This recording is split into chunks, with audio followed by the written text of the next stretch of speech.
In digital Marathi, जनतेच्या हक्काचं व्यासपीठ।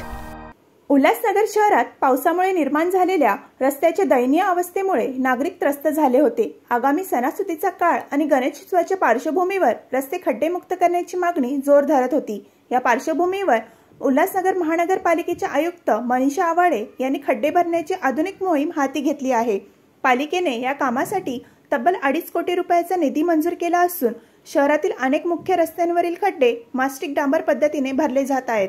या तंत्रामध्ये डांबर 200 सेल्सिअस तापमानावर वितळून थेट खड्ड्यांमध्ये टाकले जाते, ज्यामुळे रस्ते अधिक काळ टिकाऊ राहणार असल्याचा विश्वास व्यक्त करण्यात आला आहे। आयुक्तांच्या निर्देशानुसार कालपासून या कामाला वेग आला आहे आणि अनेक प्रमुख मार्ग आधीच खड्डेमुक्त झाले आहेत।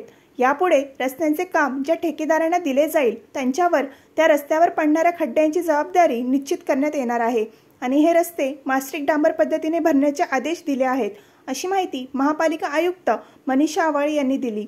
शहरातील नागरिकांसाठी हा उपक्रम दिलासादायक ठरणार असून सणासुदीच्या पार्श्वभूमीवर वाहतूक सुरळीत करण्यास मदत होणार आहे। काल रात्री नाही, मी पूर्वी 10 दिवसापूर्वीच आपण वर्क ऑर्डर दिल्या होत्या आणि 10 दिवसापासून म्हणजे 2 ऑगस्टपासून आपली कारवाई सुरू झाली होती। रस्ता आपण घेतला होता चोपडा कोट ते योगा चौक, गुरुद्वारा चौक, आंबेडकर चौक, म्हणजे 2च्या रात्री आपण खड्डे भरायला सुरुवात केली होती। 11 तारखेला आपण काल म्हणजे छत्रपती शाहू महाराज आरोबीचा रस्ता पूर्ण केलेला आहे।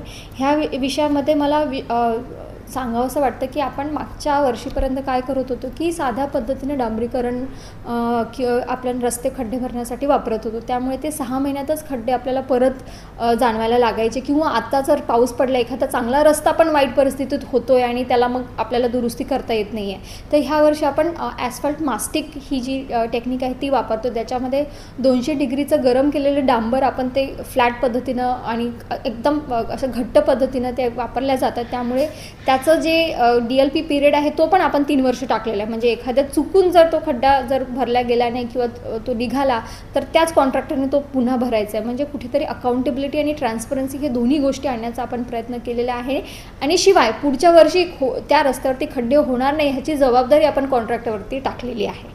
मागच्या वर्षी जवळजवळ 4 कोटीचा निधी आपण रस्त्यासाठी दिला होता। ह्या वर्षी मात्र आपण 2.35 CRचे आता टेंडर मोठं काढतोय आणि 20-20 लाख आपण प्रत्येक प्रभाग समितीला इमर्जन्सी तत्वावरती दिला होता, ज्या अर्थी कोणता एखादी खड्डा वगैरे झाला तिथे तर ॲस्फल्ट मास्टिकचा त्याच कॉन्ट्रॅक्टर करून तो घ्यावा। ह्याच्यामध्ये आम्ही SOP पण बनवलेली आहे की खड्डा किती असेल, कोणत्या पद्धतीचं मोजमाप कसं करण्यात येईल, त्या किती प्रमाणात त्याची। So basically we have try to achieve accountability आणि ट्रान्सपरन्सी ह्या पद्धतीमध्ये पण।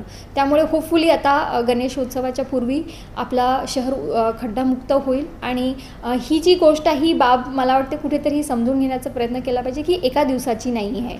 म्हणजे कालांतराने आपले रस्ते जे आहेत ते खराब झालेले आहेत आणि अचानक आपल्याकडे खूप जास्त पाऊस पण असतो प्रमाणात, त्यामुळे ते खड्डे जास्त प्रमाणात जाणवायला लागतात। पण आमची ही जबाबदारी आहे, त्याच्यामध्ये आम्हाला तुमची साथ हवी आहे। गणेशोत्सवाच्या पूर्वी आम्ही नक्कीच प्रयत्न करूयात की 100% आम्ही खड्डे भरून दाखवणार। Thank you so much.